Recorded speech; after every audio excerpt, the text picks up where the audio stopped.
دي واحدة اسمها عارفة عبد الرسول وهي ممثلة معروفة، لكن بصرف النظر يعني بتسأل سؤال شرعي مهم جدا. ناس كتير بتسألني السؤال ده وبيبقوا مش عارفين الإجابة وبيقعوا فيه. بتقول إيه؟ في واحدة باعت غويشة عشان تسلفك 50,000. أنا في دماغي أسد ال50,000، وصاحبتي بتقولي لأ، لازم ترجع جرامات دهب. قلت صح، عندها حق. قالت وكمان تحط مصنعية على جرامات الذهب عشان هي لما تروح تشتري ملهاش ذنب تتحمل مصنعية. هنا دماغي عملت ايرور. انا بس عايزة اعرف الاصول والمفروض، لان عيلتنا بحالها ما فيهاش الكلام ده. اخدت فلوس ارجعها فلوس، قولوا لي ايه الصح. اقول لحضرتك ايه الصح. انت جيت تستلف مني فلوس، طبعا انا مش هسلفك، انا ما اعرفكش، انا بدي مثال. تمام؟ عندي جنيه ذهب، انا رحت بعت الجنيه ذهب. الجنيه الذهب دلوقتي مثلا ب 30,000، انت طلبت مني 30,000، فانا رحت بعت الجنيه ذهب.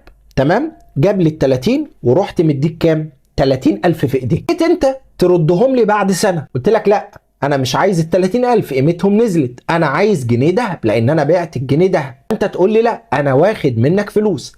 ايه الصح؟ صح انك لو سلفت حد حاجه بتاخد نفس الحاجه. بمعنى انت سلفته جنيه ذهب يبقى تاخد جنيه ذهب، حتى لو الجنيه الذهب بعد سنه بقى بمليون جنيه. اللي خد منك الفلوس مطالب ان هو يرد لك الجنيه الذهب. انت اديته في ايده فلوس يبقى يديك الفلوس. تقول لي لا، اصل انا بعت الذهب عشان اديله الفلوس. لا يا حبيبي، مفيش الكلام ده.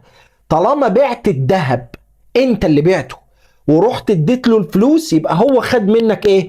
فلوس. ما ينفعش يرد لك القيمه بتاعت الذهب، لان ده يبقى ربا. انت عايزه يديهولك ذهب يبقى تديله في ايده ايه؟ ذهب. يبقى هو جه طلب منك 30,000، فانت تقول له خد الجنيه الذهب ده افصله وبيعه. هو فصله وباعه، طلع له ال 30,000، يبقى يجيب لك كام؟ الجنيه الذهب. الله ينور عليك.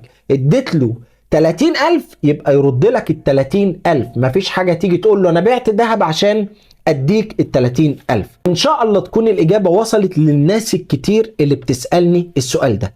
أرجو إن الفيديو ده تصعدوه عشان السؤال ده مهم جدا. سلام عليكم ورحمة الله وبركاته.